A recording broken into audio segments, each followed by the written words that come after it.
அஸ்ஸலாமு அலைக்கும் வரஹ்மத்துல்லாஹி வபரகாத்துஹு.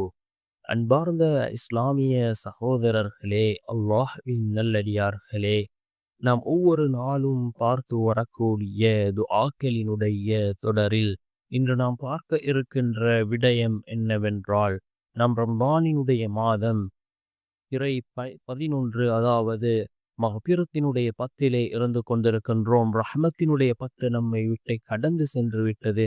இந்த மக்பிரத்தினுடைய 10, பாவ மன்னிப்பிற்குரிய 10, இந்த இஸ்திக்ஃபாரை நாம் 100 தடவைகள் ஓதுவோம். இதனை ஓதுவதன் மூலமாக அல்லாஹ் ஜல்ல சுப்ஹானஹு வ தஆலா நம்முடைய பாவங்களை மன்னிக்கின்றான்.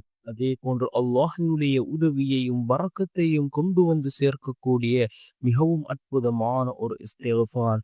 அதே போன்று இதனை ஓதுவதன் மூலமாக நாம் நினைக்காத புறத்திலிருந்து அல்லாஹ் ரிஸ்கை கொண்டு வந்து சேர்க்கின்றான். அந்த அளவுக்கு சிறந்த அற்புதமான ஒரு இஸ்திக்ஃபாரை தான் நாம் இன்றைய வீடியோவில் பார்க்க இருக்கின்றோம். அன்பார்ந்தவர்களே, அல்லாஹ்வின் நல்லடியார்களே, நாம் கண்ணியமான ரமலானினுடைய மாதத்தை அடைந்திருக்கின்றோம். அதில் முதலாவது 10 ரஹ்மத்தினுடைய 10 அது நம்மை விட்டு கடந்து சென்று விட்டது. இப்பொழுது நாம் மக்பிரத்தினுடைய அந்த பாவ மன்னிப்பினுடைய 10 இருந்து கொண்டிருக்கின்றோம். அதிகமாக அல்லாஹ்விடத்திலே இஸ்திக்ஃபார் செய்வோம், பாவ மன்னிப்பு தேடுவோம்.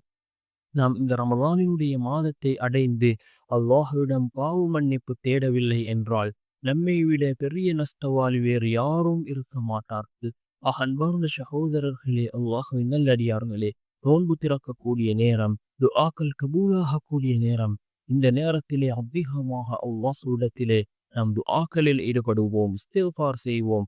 இஸ்திக்ஃபார் செய்வதன் மூலமாக அல்லாஹ் ஜல்ல சுப்ஹானஹு வ தஆலா நம்முடைய மறைமுகமான தேவைகளை அவன் பூர்த்தி செய்து தருகின்றான்.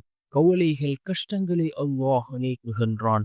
சிறந்த நிம்மதியான சந்தோஷமான வாழ்க்கையை அல்லாஹ் நமக்கு அமைத்து தருகின்றான். நாம் எப்பொழுது இஸ்திக்ஃபார் செய்கின்றோமோ அப்பொழுது நம்முடைய வாழ்க்கையில் உள்ள கவலைகள், கஷ்டங்கள் நீங்கும்.